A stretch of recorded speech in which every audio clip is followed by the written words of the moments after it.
Good morning, welcome to the channel. Just a quick heads up really for people that are doing work on their houses or anywhere really that could be deemed as semi-dangerous, dangerous, risky. Don't take shortcuts. Don't try and cut corners. Don't try and do things that should really be done by two people. Wait until you've got a friend to help you or to be there with you when something is dangerous or not particularly safe. My reasons for this are I took a shortcut this morning and it didn't go too well. I got up this morning 5 o'clock, was walking downstairs. As I walked past my living room I could hear something, heard a noise in the living room. Wondered what it was, went in. Turns out my central heating pump was running.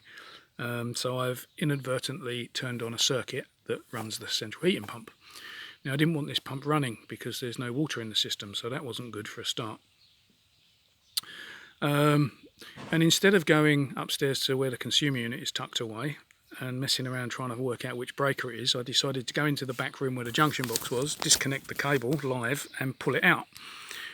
Which is what I did. I grabbed my electrical screwdriver, undone the cable, pulled the cable out and just left the cable dangling there, thinking I'll deal with that tonight when I get home from work. Bearing in mind it's 5:15 in the morning. As I've done this, I've looked down and the drain valve for the heating system is just below there, and it was open, so I thought I'd better close that because if I turn the water on over the weekend, which is my plan, it will flood the room. So I bent down to close the water valve, put my hand on the valve, pushed the valve closed. As I pushed the valve closed, the electrical cable that was live that I pulled out of the box touched me just here.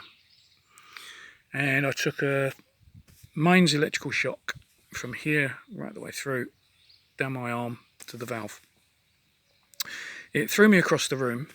Now this room is a room where I've pulled the floor out, and so there's a lot of debris about.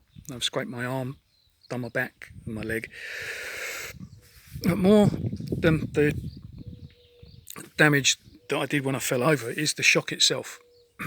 I could feel that my heartbeat was uneven. I've got a massive headache now, and it could have been worse. It could have killed me. And it's all because I couldn't be bothered to walk back upstairs and work out which circuit breaker it was. I took a shortcut. I cheated. I just decided I was going to pull the cable out and deal with it later.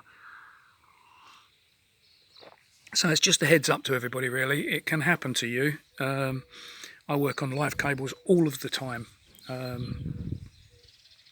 And haven't had a problem for years and years and years and years.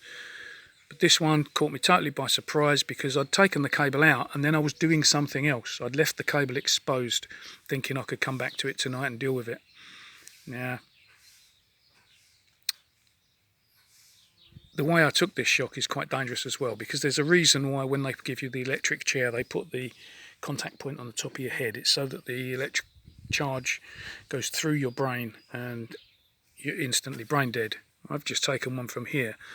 Luckily I've only got a small brain which is located right up here, and hopefully it's not been affected. But the dangers are it could cause a bleed, it could cause so many different things, and it was stupid to cut corners. So I can't do that anymore. I'm going to have to rely on people to be with me or to be there with me when I'm doing jobs that I consider to be dangerous. So that's it for today. Just wanted to give everybody a heads up, be careful, because it can happen to you, and if you're on your own it could be fatal. So keep well everybody, see you soon.